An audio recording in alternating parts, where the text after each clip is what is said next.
Worst 5 faux pas to avoid when virtual networking. Whether you're just getting started in your new role or you've been around a few years, you know that a strong network is critical for your career. In fact, you've probably already been affected by a professional connection in some way. Connections are not only beneficial for mentorship and finding your next opportunity, they're also necessary for your overall health and well-being. For many years, most of us have considered networking as face-to-face conversations at events or gatherings. However, in today's world, that is changing rapidly. Virtual networking is becoming just as important as face-to-face networking.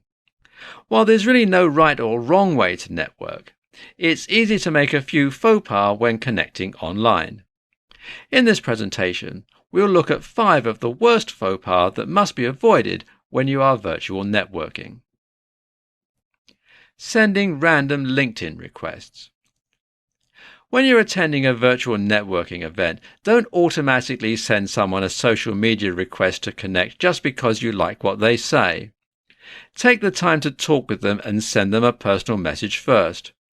Be an individual, not just someone that clicks buttons. Making it all about new connections. While it's true that networking is about meeting new people and checking out opportunities for connection, you don't want to forget about your existing relationships. If you struggle with maintaining your current relationships, there's no reason to bother trying to build new ones. Not dressing appropriately. When you are planning to attend a virtual networking event, you need to think about how you would dress if you were attending that same event in person. While it's true that a lot depends on the industry you're in and the event that you're attending, but you're not likely to show up looking unkempt and dirty. You're probably going to make yourself look presentable.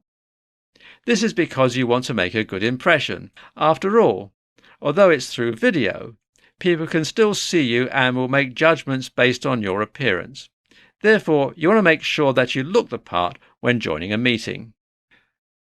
Not solving technical issues.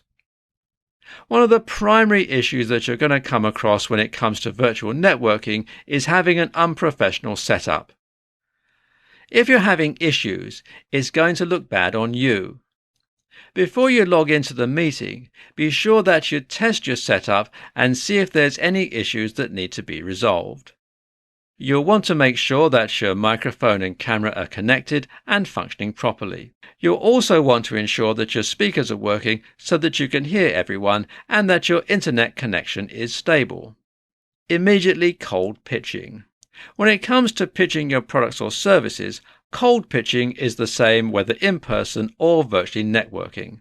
If you jump right into a conversation where you're trying to make a connection via social media and you just want to sell your products or services, they're not likely to be interested in what you have to say. Instead, take some time to get to know someone and build a genuine relationship with them.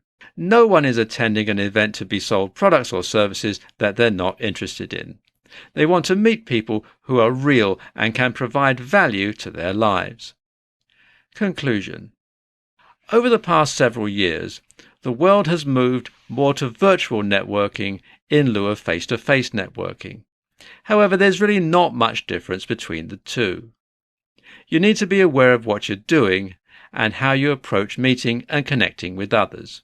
Keep these most common faux pas in mind so that you can avoid them and be more successful when you're virtual networking.